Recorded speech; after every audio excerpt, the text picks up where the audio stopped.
આજે આપણે એક શબ્દ રમત રમવાની છે. એ શબ્દ રમતની અંદર એવા હું શબ્દો કહીશ કે એ શબ્દ તમારે બોલવાના, એ હોઠ ન અડવા જોઈએ નહીં. એ રીતે શબ્દ બોલવાના. દાખલા તરીકે જો હું બોલું પાપડ,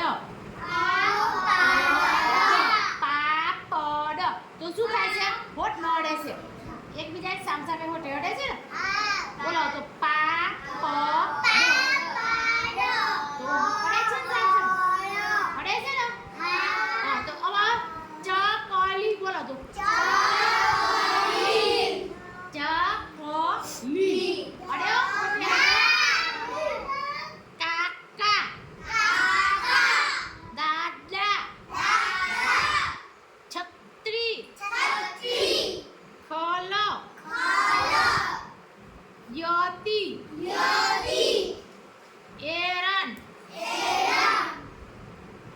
Nagaru,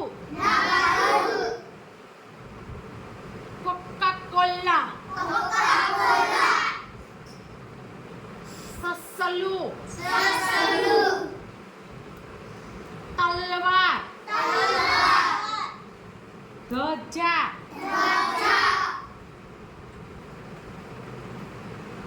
Mama, શું થયું? મામા હોટે આવે છે ને? આવે છે ને?